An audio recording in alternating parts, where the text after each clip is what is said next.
this is Charlie, and Happy New Year to you. It's now, what, January the 8th? And so I'm starting off the new year with my series of videos on an oscillator, actually. Something that came up in our trading room yesterday, so I'm going to discuss the best time to use an oscillator indicator. And then the live trading, I'm back on with live trading this week. However, I'm doing it on Thursday because I'm away again on Friday. So, but I'm not gallivanting around. I have to go to the hospital for a minor operation. Yes, they're going to fix my jaw. So, yes, I'll record that, get that done on Thursday live trading. So, oscillator video.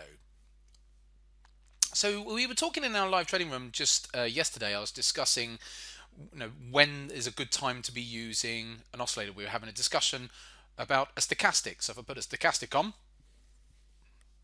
so I've got a chart here of the euro dollar, and I've got a stochastic standard sort of setting. The default setting on eSignal here is 14, 3, and 3.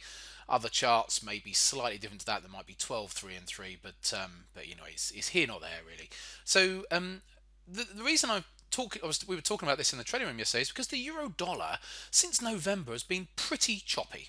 Now, choppy markets are ideal for oscillators. So if we now go down to something like a 4-hour chart where we've got a choppy market on a daily chart, so then we'll go down to a 4-hour chart to give us an idea of how this is all how it all works.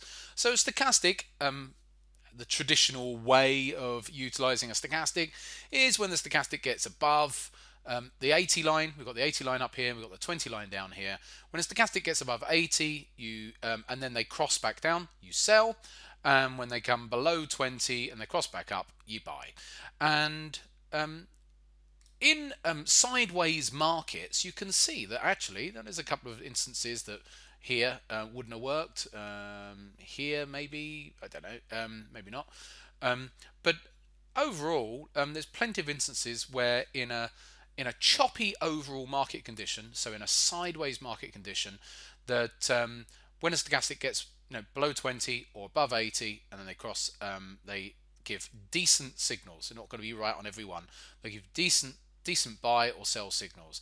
And so right now on a market such as the euro dollar, it's great for like an overbought, oversold condition that you get with. So they're called overbought and oversold, but I don't actually even like calling it that, because overbought, it just means that a market's strong at that moment, isn't it?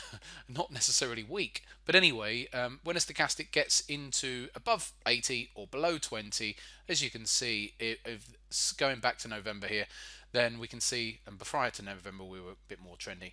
So so going back to November, once you realise that you're in a sort of a range-bound market, then something like a straightforward stochastic might be of use to you. So have a look at it, go back, have a look, find some markets which have been in choppy ranges. Once you've identified they've gone into sort of sideways ranges, then something like a stochastic, some sort of oscillator indicator, can be quite useful to tell you when a market's overbought or oversold, and see if that can come in line with any support and resistance that you might be looking at, and you might find that actually it's quite useful. But buyer beware. Once a market starts trending, then the oscillator becomes not very useful. So once a market starts trending, making higher highs, higher lows, or vice versa, then that oscillator is not, you wouldn't want to be using it when a market's getting over, let's say it broke out to the upside. You wouldn't want to be then using it and selling it every time the indicator gets above 80, for example. Now obviously the first time it breaks, you're not going to know that, so you would just take a loss. But after that, once it's making higher highs, high lows, then you wouldn't want to be using an oscillator like that. Not on both sides.